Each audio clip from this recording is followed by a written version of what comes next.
assalamu alaikum, Giano, Pakhaira Galeri, Hamash, Unishume, Washmale, Ohio Gonzaimas, hi, hugs and hellos to all those beautiful, amazing people who are tuned into PT World and PTV Global at the same time. You guys are watching World this morning alongside Shazad Khan and Maha Makhdoom. Hello, Maha, how are you? Happy Friday. Happy Friday to you too. I'm very good. Thank you. How are you today? Absolutely perfect, and Great. yeah, struggling a bit. Yeah.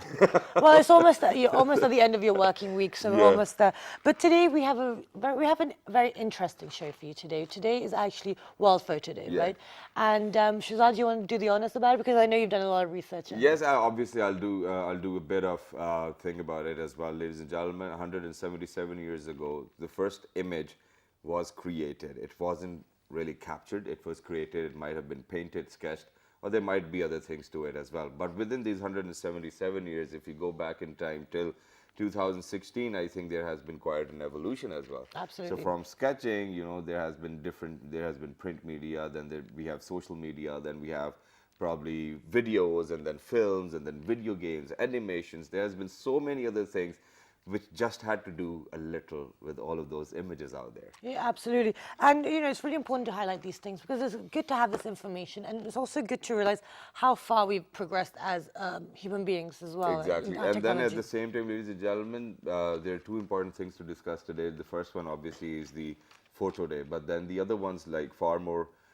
beyond our expectations, and there are people who have been helping other people, other souls as well. It's National Humanitarian Day as well today. Oh, okay. Yeah, we're going to mention Yeah. it. I thought we were going to mention it later, but Yeah, I thought it'll give them the feel of it as Okay. well. And So that'll be in our second yeah. half as well. So we'll be Exact- discussing both things today. Yeah, but for the film and the photo day, we've got somebody who's a film teacher as well in Lahore, and he's a poet himself. He recites ghazal, in fact, reads or probably sings ghazals as well.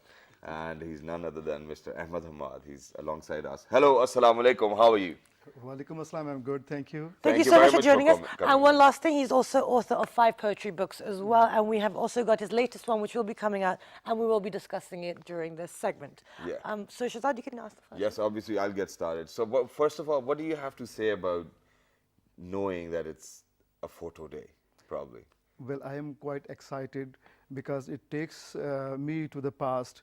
I'm a fan and I'm a man of cinema, and I like the photos being moved in front of my eyes, and those And on cast those roles spell. as well. Okay, Yeah, great. and along with the sound, it really creates some hypnotic experience for all the cinegoers. And when you are within the theater, you actually get inspired from a lot of things, and those lot of things are actually coupled with sound and visuals. Yeah. So basically, I am quite excited about the photos you are talking of. And see, as you in introduction, you mentioned that photo has evolved itself into movies now and into animations. Yes. So this is quite exciting for me. Absolutely. Okay, so now in regards to your career, you're a poet and you're also a film teacher. So today is very relevant for you as well. So now talking about, because you're a teacher as well, so what is happening right now? You're on your 6th book, is this correct? This is is the fifth 5th. one, This is the yeah. 5th, sorry. And My this is the maths second off. edition of Yes. the... So why did you write it? How did you get into it? And being a film teacher as well and then a writer, how does that play hand in hand? Well, I became film teacher later. First of all, I started writing poetry, and maybe in my teenage, I used to write poems and ghazals, and the rhymatic schemes and the rhythm and this music within poetry that runs in the veins of poetry actually inspires, actually that captivates us when you are young, when you are in teenage, obviously. So ashar and the verses and rhymatic schemes actually haunt you. Yeah. Similarly, they haunted me as well, and I started writing poetry. Yeah. And later on, when I started studying film, I came to know that film is like a poem. Very interesting. It is very interesting. Film is like writing a poem. Film is like reading a poem. As we have some parameters of poems. For example, we have alphabets, we have rhymatic schemes, and we have some, especially in Urdu, we have kafiya and radif. Similarly, when we are making a film, we have some limitations and we have some tools, and those tools are actually the alphabets of film. But what is the justification? I mean, I seriously do not want you to answer this, but then at the same time, what is the justification of writing poetry in 21st century? I mean, why do people still write when you can probably type? That's a very good question, and actually it is a little pinching one as well. Yeah, that's why I was like, man, I don't know whether you want to answer it or not. I am going to Yeah, answer, oh, go ahead. definitely. Since the inception of humanity, people have been attracted to lyrics, and when mankind started off the civilization, when they became civilized, they started learning things through lyrics. They started writing things, writing the sciences even in lyrics, in poetry. And this is how they used to learn things by heart. You know, geography was written in poetry. Medicine, even for that matter, was written in poetry. So in the early ages. You remember any of the couplet from those medicine books or probably any other Yeah, book, yeah, the way yeah, it was I can written? recall something. अगर जाड़े में लगती है तुझको सर्दी तो खा अंडे की जर्दी. That was something like that. All right. If you, Yeah. Okay. should I translate that for you? or Yeah, yeah, not? you can do that too as well. I mean, people were, you know, what he was trying to say over here, the couplet was that, you know, if you think that, you know, you're feeling cold, so what you should have is a yolk. Yeah, A cold exactly. yolk can If actually you are sound. shivering of cold in winters, just intake some yolks and you will be feeling better. So that's how they used to learn things. Yeah, exactly. Okay. And Philip Sidney told that poetry was the midwife of all sciences. Okay. And in the 21st century, poetry is still relevant. Why? Because you see, still in films, a film cannot go without having 5 or 6 songs. And Well, in Hollywood it does. but you see, there are some very good movies on poetry and very good art movies. No, I'm not saying that there are no films on poetry or no art movies, but you know, since we were just talking about the justification of it, Oh, you so see, you there was said, so while justifying it, you said that, you know, okay, there's no film coming out without 5, 6 songs, but I have seen so many Hollywood movies without songs. very good objection. Very good objection. See, the Eastern people are also living in the 21st century. Our 21st century is not different from the people of the West. Okay. So similarly, when Pakistanis and Indians are making movies, they don't go without inserting songs into that. So obviously, in the 21st century, people are writing poetry for film, and even rhyme is with us. Yes. Music is inside us, and in poetry, the music. It is the music that haunts you. Exactly. So And even for dramas, poetry is yeah. being written as well. title songs are written. Yes. Excellent. Okay, so now you're talking about the relevance of poetry in the 21st century. But do you think that the quality of the poetry right now that's being written or published is at that same level that we used to be producing at? Yeah, you see, when Iqbal was writing, who knows how many poets were writing at that time. It's the test of time. It's actually the judgment or the result of time that brings out the outstanding poet to you.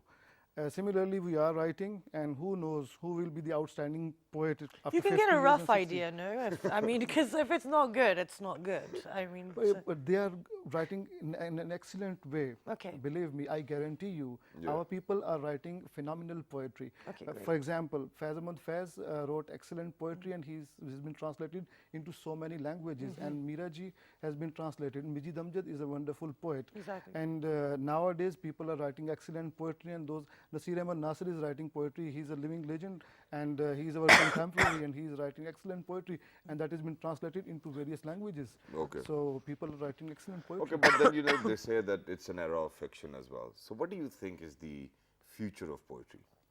Yeah, they say that this is the era of fiction because Harry Potter actually has haunted an entire generation. Too many things it's been haunting so you. good. I love Harry Potter. Yeah, and Yeah. you know, oh, by the way, ladies and gentlemen, over here in Rawalpindi, there's a Harry Potter themed restaurant. Oh, it's in Rawalpindi because Yes. no one knew It's where in it was. PWD, and everybody's going crazy, so you can want obviously to check it go. out. Yeah. Okay. Anyway, sorry. The Continue. Hogwarts restaurant, I think. Okay, nice. This is why they say that this is the era of fiction. You see, This is the era of long fiction, novels are being written as in English, Harry Potter, and in Urdu there are phenomenal 50 Shades of Grey. 50 Shades of Grey. That's not a good, I mean, that's each to their own, but that's not poetry. And for what is about 40 Rules of Love? Yeah. Yes, that was a That's beautiful good. book. Yeah, absolutely. Right. And in Urdu as well, people are writing novels. For example, we say that as there are three Shahs in Bollywood, Shah Rukh Khan, Salman Khan, and Amir Khan. Similarly, we have three Hussains in Urdu fiction, Intizar Hussain, Abdullah Hussain, and Mustansir Hussain. So they are writing excellent novels. They have written actually, Abdullah Hussein's Udas Nasle and Nadar Log are the excellent pieces. Similarly, Intizar Hussain wrote Basti, and So then that's the future of poetry that will probably transcend to novels and such write-ups. no, to me, if we not poetry should be taken as the sublime form, as the sublimation of fiction. Okay. In the primest form, novel becomes poetry. So I think that this is quite relevant, number one. And number two, the age of great poetry is yet to come as a poet, I believe. Okay. Now, just sidestepping, how important do you think it is? Because now in the current situation of the world, with the social issues, with the economic issues, with the political issues which are happening, how important do you think it is for poets to actually reflect what's happening within the society, or are they supposed to keep it quite romanticized? What do you feel as a poet yourself? But I'm really happy that the questions are really very good, and I appreciate both of you. You see, when an intellectual talks, he appeals your rational faculty, whereas when poet talks, he appeals your heart and he appeals your emotional faculty. And I think that everybody knows that we are the combination of heart and mind. When you are sensitized by your teacher, that and sensitized rationally that these are the problems of the world and these are the solutions, you take it as a problem rationally, obviously, but that does not have the that is not flowed down into your heart. But when a poet comes and start telling you, and first of all he emotionally engages you and then starts telling you that these are the problems, but please don't worry, we do have some solutions as well.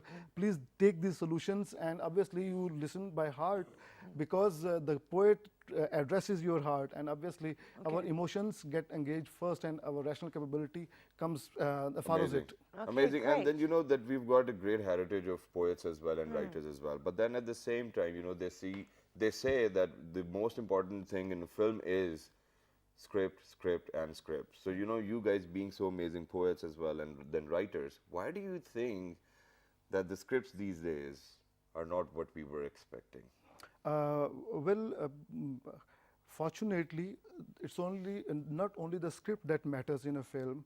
With the poor script and with the powerful production, for that matter, I mean, direction. if you being a film teacher saying that powerful production and script being poor can pull it off, Yeah, then yeah. I think that the viewers need to really keep Well, it's their about levels up entertainment, a right? bit, Because yeah. even you have these super films from America and stuff, and it's not the best storyline, but visually it's amazing. Exactly. Thank you very much. When Sholay was produced, I'll disagree to that. no, when Sholay was produced, Indian film Sholay, Amitabh Bachchan's great blockbuster, when that was produced in a press conference, the director was asked that the journalist actually criticized that you mingled at least 5 to 6 films and you made one film. And he said that why did not some other director come forward and made that formula put to work? If you know that this is the storyline and it is very simplistic, one villain, one hero, and villain actually kidnaps heroine and she sings the song. But one last thing. You know what you should have done? You should have quoted Jawani Phir Nahi Aani, who's done most of the business within the Pakistani Yeah, I was coming to Pakistan as cinema well. and after the revival of cinema as well, and then they are coming with Jawani Phir Nahi Aani too. All the examples you've quoted from across the borders, I don't like it. Oh, thank you, being patriotic. Yeah. But I'm also very patriotic. You see, I was coming to Moor, and wherever I'm asked, I always mention Moor as the masterpiece of Pakistani Jami did a cinema. great job. Yes, Jami is a wonderful, wonderful director. And believe me, I think that he is the modern, he is the David Lean of modern day.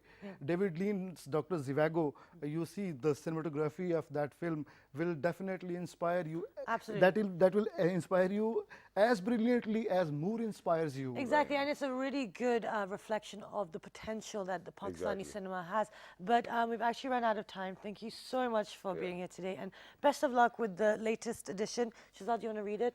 And Yeah, the title says Tere Khayal Ka Chand by Hamad as well, and he's going to sign this as well and give us the copy. But you Yeah. can share a few couplets from this book as well before Yes. we, wrap If you'd up like the to segment. recite. Oh yeah, thank you. Yes, why not?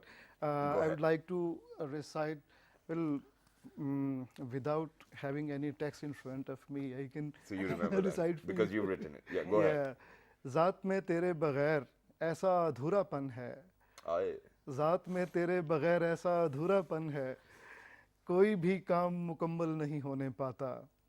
ज़ात में तेरे बगैर ऐसा अधूरापन है, कोई भी काम मुकम्मल नहीं होने पाता.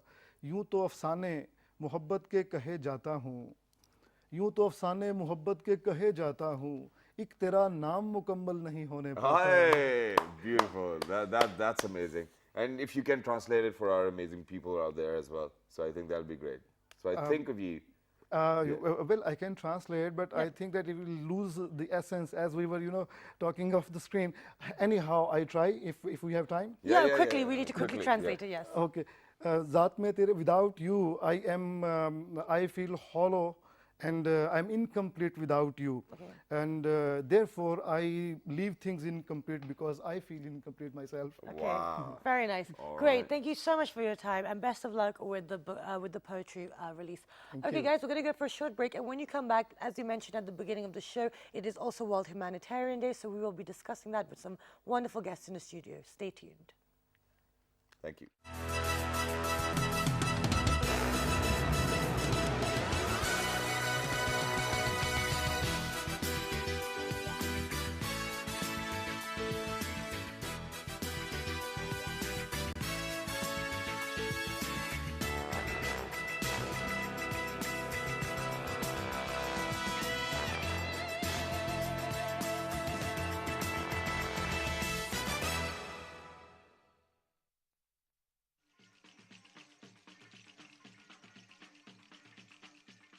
The largest cultural activity in Pakistan is the annual National Folk Festival, Lok Mela, held in Islamabad in October each year.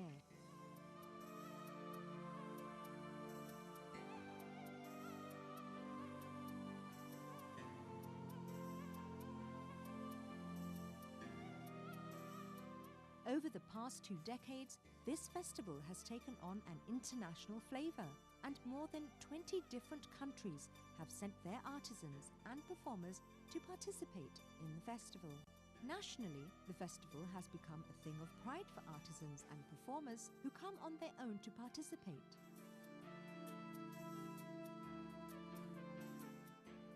Most important of all, the provinces of Pakistan and Azad Jammu and Kashmir put up beautifully decorated pavilions, and visitors had the unique opportunity to see an assortment of Pakistan's traditionally rich culture in the federal capital of Islamabad for an exciting 10 days.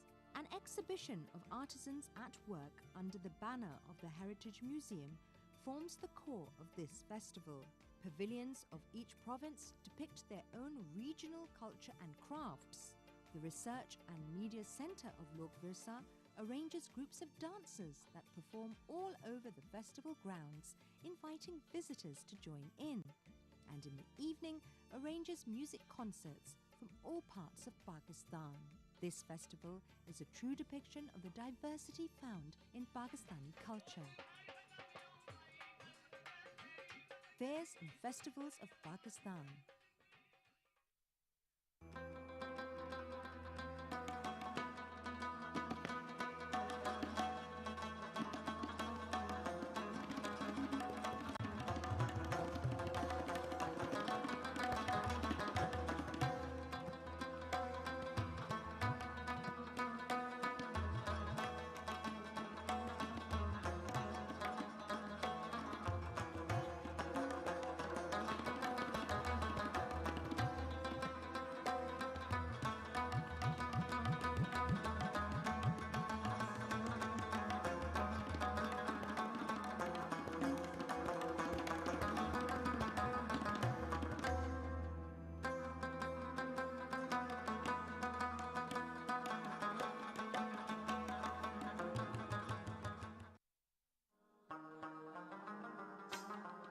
Some of the world's most fascinating brasswork originates from the city of Peshawar in the province of Khyber Pakhtunkhwa. Brasswork involves engraving beautiful patterns and shapes using traditional methods known as nakshi to describe sketching and kudai, translated means scraping.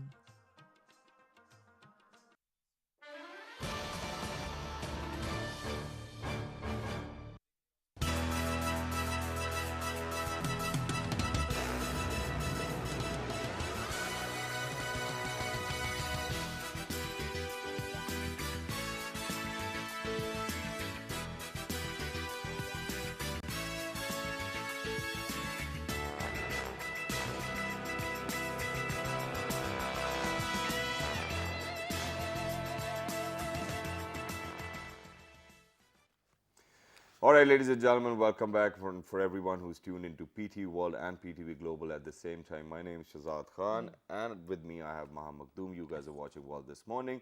And in the first half of the show, we discussed World Photo Day because of the fact that 177 years ago, the first image was created probably.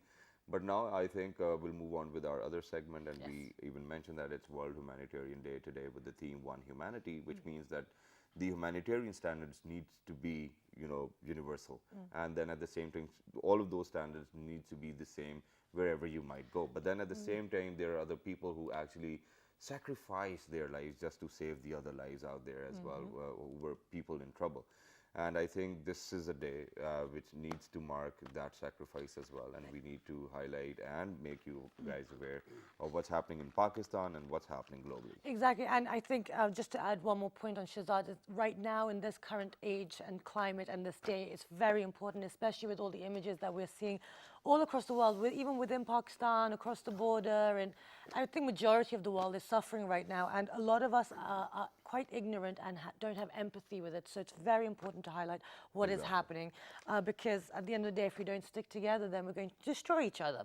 So we have been joined by Mr. Neil Bune. He is the United Nations Resident Coordinator, as well as the Humanitarian Coordinator and the UNDP Resident Representative in Pakistan. Assalamu alaikum. Hello, good morning.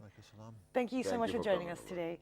Besides Mr. Neil Bune, we've been joined by Mr. Nasser Memnon. He is the chairperson of the National Humanitarian Network and the Executive Director of Strengthening Participatory Organization. Assalamu alaikum, good morning. I pronounced it wrong. But quite a long introduction as well. It's a very long introduction. We'll correct it up in our conversation. Besides Mr. Nasir Memnon, we've been joined by Mr. Muhammad Ahmad. He is the Central Executive Committee member of the National Humanitarian Network and the Executive Director for the Initiative for Development and Empowerment IDEA. Assalamu alaikum, good morning. Thank you for joining us. Thank you for coming over. So we'll start the conversation with you, sir. And the theme says, one humanity. Now, what do we actually mean? That the standards are going to be same? Are they going to be universal? And if they are going to be same, why do you think it has taken so many years that we're talking about in 2016? Yeah, well, it actually makes some sense that we have World Photo Day and World Humanitarian Day together, because often people only become aware of issues through the photo like this of the Syrian boy, of this child who was on the beach in Greece. And if you go back to actually 2003, there was an attack on the United Nations compound in Baghdad, in which about 25 people were killed and many, many more people were injured who I knew. And that was an attack on humanity. It killed one of the most senior UN officials, Sergio de Mello. But it was the UN at that point trying to get into Iraq at an early point after the war and actually trying to provide humanitarian assistance to people. And that attack prevented it. One humanity means that everybody should have access to humanitarian assistance after an emergency, whether that emergency is of the sort that that child is facing in Syria at the moment, or whether it's a disaster, whether it's there, whether it's issues that relate to what happened in Pakistan in Sindh in 2010 with the floods, whether it's earthquakes. Everybody has the same equal right, but people don't have the same equal benefit. Okay, absolutely. Okay, now I'd like to move on to you, Mr. Nasir. How important is it for the National Humanitarian Network and people in Pakistan to actually observe this day and be made aware about it? You know, this issue of the natural disasters, particularly, Pakistan is among the most vulnerable countries. Just look at the recent past. Since 2010, not a single year we have passed with peace. Every year find some floods or something happening in Pakistan. The topography of Pakistan, right from the top mountains to the littorals on the coastline, we are virtually exposed to all kinds of natural disasters. With the scale of this poverty, with the population bulge of 20 million people now, and then other political and all kind of challenges, this makes it even more and more vulnerable every day. Okay. So I think the National Humanitarian Network, as a representative body of the civil society of Pakistan, is trying to create a broader awareness and try to bring in all the concerned stakeholders to stay united on this vital issue that's being faced by Pakistan. While several other political issues are being given due attention, this particular issue, we feel that has not been given the due attention that it deserved. So that's one reason that National Humanitarian Networks continues to its advocacy campaigns, mostly about how the resources are allocated on the humanitarian issues, how the humanitarian standards are met during the disasters and after the disasters, and most importantly, how the government and the civil society work towards mitigating the risk. Okay, great. That's what I want to pick up on. And if I could move on to you, sir. How important is it for the government of Pakistan, the people of Pakistan, to work with the international organizations and community as well in regards to achieving this theme, One Humanity? This is very important, and like we are not living in isolation. The problem we are facing, we are not majorly responsible. The climate change is not like exclusively because of Pakistan. We are not that much carbon contributed. 0.5%. And now this is a global village now. Yes. So it is very much important to work with each other, to help each other.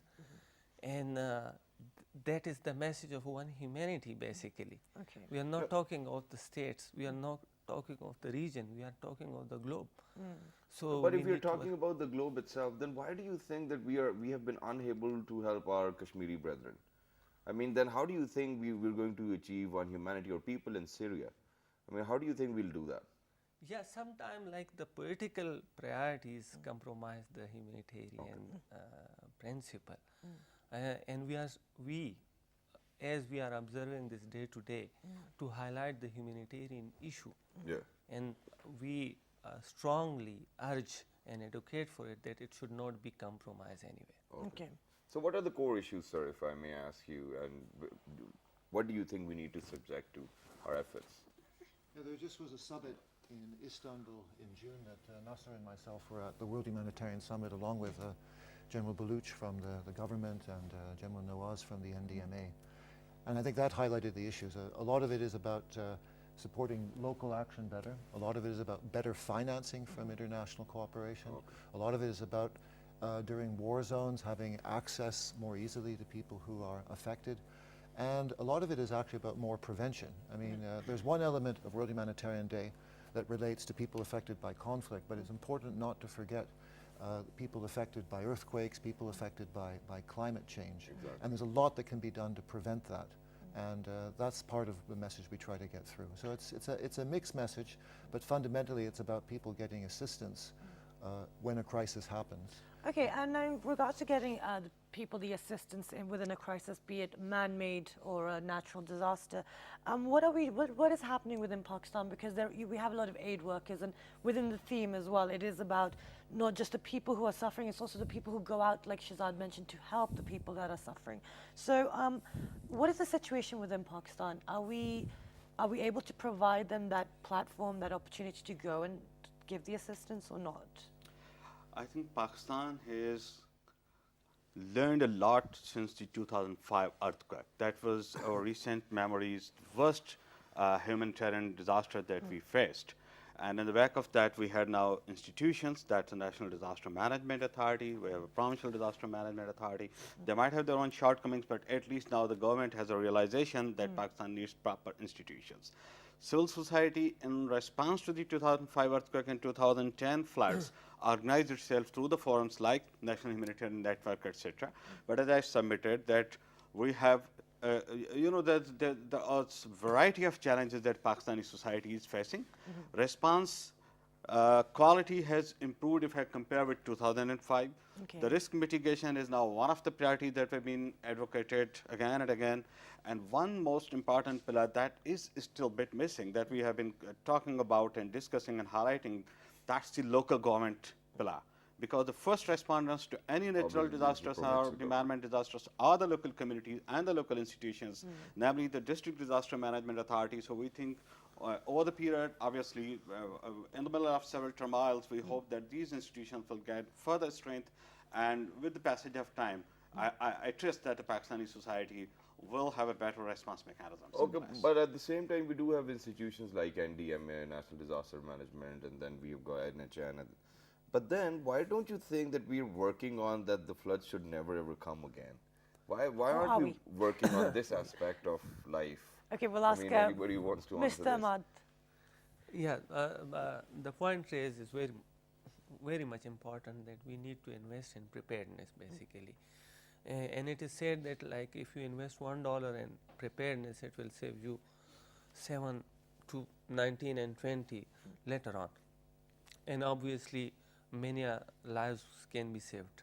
So now our response should be proactive, not reactive. Yeah. We are very much good now in response, but we are not yet good in preparedness. Okay. And that is a big problem basically. So we just sit there like pigeons, right? The cat's coming, okay, we know that the cat's coming, close your eyes. Well, I have to say one thing. Yes, Don't say that floods should not come. Let them come. We can benefit. There could be benevolence of the floods as well. We can harvest benefits. It's a natural favor in a way. Well, why haven't you done it so far? It's 2016 now from 2005. Well, that's what I'm saying. That's what I'm saying, that, you know, it's not just Pakistan, this whole region has this problem being faced by India and Bangladesh and other. As I submitted earlier, that this has not been the priority, generally speaking. Now, at least this is the subject. Now, you are talking about it, I'm talking about it, government is talking about it. So we believe that let the floods flow safely. Okay, Safely. so safe passage for the water. Okay, now in regards to all this prevention, you need to, like you said, we have the national disaster management, but also we need to localize it and you need to empower the people. So how important is it to have a localized humanitarian partnership or assistance, and how are we going to achieve that? Because like you said, we're a population of 200 million people, that's huge. So I'll start with you, sir. I think we have to demand that this issue has to be localized. There's no substitute to that. You know, in a remote area like if Chagi and Chitral and Badin, things can't be managed through Islamabad, not even through Karachi and Peshawar. Unless you invest in the local institutions at the district level, at the Union Council level, through the local leadership and through the local civil society, that is something that we need to create voice for. Okay, so Mr. Pune, what do you feel about this question? How do you why is it important to make sure the localized institutions are, and on a macro level as well? Well, I mean, most of the crises that happen are things that have an immediate impact locally, and many of them are not necessarily so large. Countries don't necessarily need international assistance. Okay, Sometimes they don't want international assistance because things can be dealt with locally. And unfortunately, there's more and more of these climate-related crises happening. What happened in Chitral in spring of or June of 2015, where the monsoons came up where they'd never come in and wiped out bridges and wiped out whole valleys where people had farming before that I saw when I went up there. I mean, that's something that never had happened before, and you're going to need to be prepared for more and more of those things happening. Now, the international community needs to be better prepared to provide support. We need to have preparedness plans together with the government, so when the government says that they need international assistance, that we can come in quickly. Okay. But it's very important that the local capacity is there to start with and that local preparedness is done. But on a macro level, I think globally we do need to connect all of these humanitarian networks as well, so that, if somebody's in need of assistance, so you can probably, get the experts as well. How are you guys doing that as well? How do you get partners from different parts of the world as well, for example, that they are experts? Do we have a database? Whom can we contact if we are in need as well? If somebody else is in need, how can they get in touch? Yeah, I think that's something that actually has improved over the years, and partly because of the 2005 experience in Pakistan and the floods in Sindh.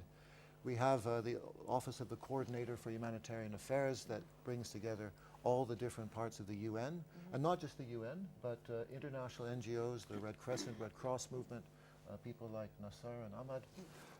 We have big UN agencies like World Food Programme, UNICEF. We have surge mechanisms. We have lots of things that I was involved with in my previous job in Geneva. So there is a better capacity to respond to natural disasters. However, still, that has to be done in respect of local capacity and not displacing it. Okay, great. Mr. Bad, you'd like to add to this? Yeah, on local capacity, I must add in that, like we have a very good structure at upper level, at national level. We have NDMA, we have NHN, we have UN system over here, and we have, as you mentioned, the international expertise. So we have PHF as well, a group of INGOs over here, and we have a good combination of international expertise and local wisdom to cope with the these type of circumstances. But at the local level now, we need to extend the structural arrangement of DRM, disaster risk management, at district and tehsil level. And for that matter, like DDMA, PDMA is already established and it is very much functional. What is that? District disaster management unit. We have so on every level. NDMA at the national level, we have PDMAs and provincial level, but we need to have DDMAs, RDDMUs and it is sanctioned. Okay. So like we need to have that, and we need to involve the local government representative. They are now more than 100,000 representative across Pakistan. So how long will it take us to get to that point where we'll have those structural or probably the infrastructure over there? Like it just on needs district levels as well. It needs will of the government and some definitely Is some the will there? resources. Yeah, I mean, Yeah. The NDMA has a whole plan Yes. to do this, and it's being implemented. They've targeted, and it's 35 districts or so that are most vulnerable in the country. But it's a bit of a slog to get from the plans to get to the implementation, and we're trying to work with them and supporting them on that. Okay, but then at the same time, you know, obviously these days for all of those people who've sacrificed their lives to save quite a lot of other lives as well, how do we, you know, mark this day then, you know, in their remembrance? Are we doing something for them as well, for all of those people who lost their lives? Well, when they I were think, Or walking future around, you were aid saving, workers. Well, I say, you know, first the day is inspired by a case when a lot of aid workers died. In some countries where you have extreme situations happening where a lot of aid workers have been killed, you have memory. When I worked in Sri Lanka, we had an event on this day that was like that. But I think the most important thing isn't ceremonies for remembering, it's inspiration for action. Absolutely. And that's the best way to remember people. I think that's wonderful that you said that, because I think a lot of times we get we get distracted by kind of remembering and not actually making sure that prevention for future aid workers. Now, going forward, sir, I want to ask you, like Shahzad said, it's going to take time. You need to have the government on board. How about getting the local people on board? What are their responses to this whole system concept? And do we get volunteers as well? Because Pakistani people, you know, they're very philanthropic as well. They're very helpful. They'll always be there, you know, because I still remember when back in 2005 there was an earthquake, so the buildings collapsed over here in F10 Markaz as well. And all of the students rushed from all universities. They were there helping everyone as well. But how do they respond locally though? Our experience with the local communities, keep in mind two things. Governments comes much later. People are already there always. Exactly. Trust their wisdom, trust their abilities. I'm just quoting one brief example. In 2010 floods, there's a small town near Dadu district of Sindh called Johi. District administration issued a warning to the villagers that just vacate the village, no way we can't save you now. There's only maybe 10, 12 hours left. Villagers decided to erect an embankment. Men and women came out. Believe me, it's a remarkable case study. Within 5 hours, they erected an embankment themselves with the whatever material sources available. Johi town was saved by the villagers. Okay. So That's it's about having faith in the people. Your people, we oftentimes underestimate the wisdom, abilities, and capacities of people of Pakistan. So there are numerous examples, and we need to strengthen the people's capacities. Okay, now, yeah, would you like to add on this? Yeah, there is no doubt in the capacity and willingness of the people. They are always the first responder, but everything is going voluntarily and not in a systematic manner. Right. We need to train them, like we need to have CBDRM training, community based disaster risk management training. We need to have ERTs in our community, early response teams. So, and those volunteers should be enrolled with the DDMUs. Okay. So they can be called, and they I can mean, be corrected. I'll truly agree with the plan as well. But now, I'm sorry to bring this up, but I think I have to as a patriot Pakistani as well. And that is, a lot of times you've seen that these disaster management authorities or probably the humanitarian networks, they do fail. There's an extent to your capacity, right? And when you guys fail, that's where the armed forces take over, and they've been delivering with brilliant aid workers, and you know, they just sacrifice their lives, and then they're there where you guys cannot reach. What is that extent where you guys fail? I think this is a lack of understanding of the humanitarian response. Okay. Neither we fail nor they fail. We work together, Okay. Absolutely. side by side.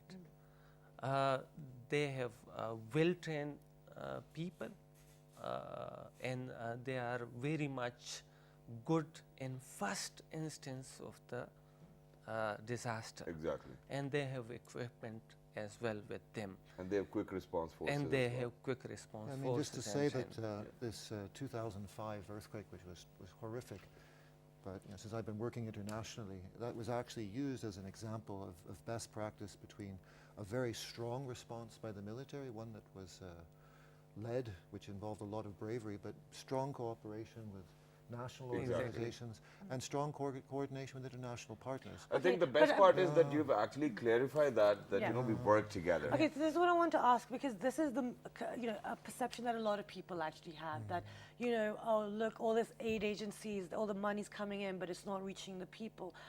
You know, there's a lot of negative you know, thoughts attached to it. So in regards to when you work, you know, being a representative for the UN as well, how important is it to understand the role of the UN within this whole capacity? Because, you know, when you see people react to it, I think there's a lot more expectations, especially within developing nations. What do you think? And to ensure transparency as well. So do you think that over here that people have a misconception of what the role of the UN is, that, you know, they fail to a degree? What do you feel when people say what Shahzad just asked about? Yeah, I think we have to have a lot of modesty as well. Right. I mean, the UN in humanitarian response is an organization that supports what happens nationally. It supports the government work and should try to accelerate the benefits that there are from it. But at the same time, I don't think maybe there is enough understanding of that we are not a substitute, we're a supplement to what's supposed to happen nationally. Right, great. That's what I was. Yeah. Okay, the Very supplement. wisely said. But how do you guys ensure transparency Okay. as well? Because there are quite a lot of funds traveling in and going out as well. I could go into a long list of things. I mean, there's one of the organizations of the UN, there's a measure of how That's what they transparent do. you are. Yeah. And one of them, UNDP, has the last 2 years been assessed of all the international organizations as the most transparent. What that means is UNICEF, UNDP, other organizations, you know, put our accounts online. You can access Exactly. all our projects. Yeah. Amazing. And we have international auditors. It's all on the Pakistanis UN are part page. of that. Yeah. So there's a lot, but it doesn't mean there's not problems. And the comments you make are understandable, and we have to do more to address them. Okay, Right. great. So you'd like to add? Yeah, I want to respond to Shehzad comment. First comment, we need not to break it. Pakistan Army, civil society organization, and a government structure. Basically, we are giving today the message is we are all one. Very nice. And in Pakistan, let One me humanity. This is one humanity, and we are working together for that, for humanity, for the cause of that. Over here in Pakistan, we have an excellent coordination among all these stakeholders, UN, civil society organization, Pakistan Army, and the government.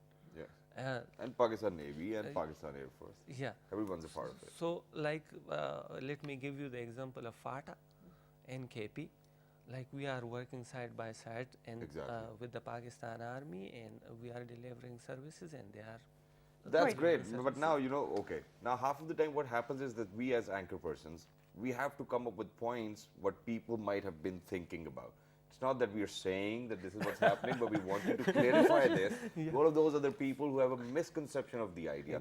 So One Humanity, ladies and gentlemen, we are together, we're one. Exactly. And just before, because we are actually running very short of time, but within Pakistan, there's a lot of, you know, issues that we need to address as well, obviously.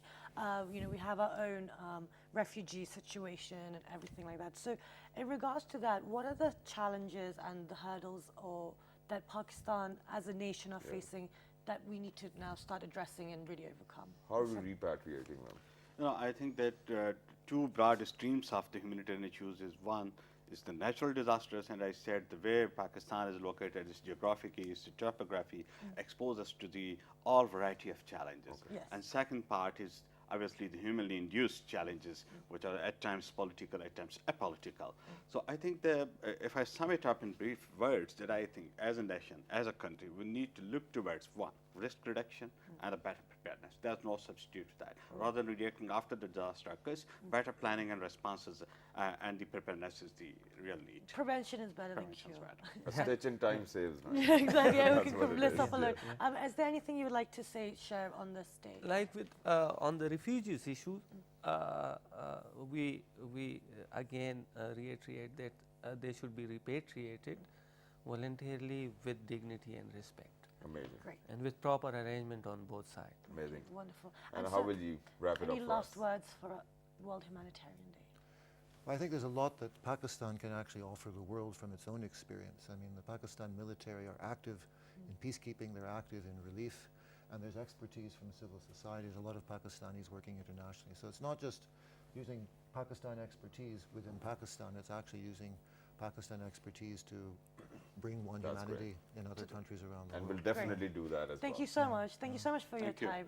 I Thanks hope a the lot. day is as you know, I can't even Productive think- as well, Yeah, as exactly. It's been a long day, guys. Yeah. But I hope you took something from it. You know, as we've seen, even within, you know, around Pakistan as well, we have the issues going on in Kashmir. We have situations in Syria. You have things going on in Europe. You have things going on in America. And at the end of the day, we're all human beings.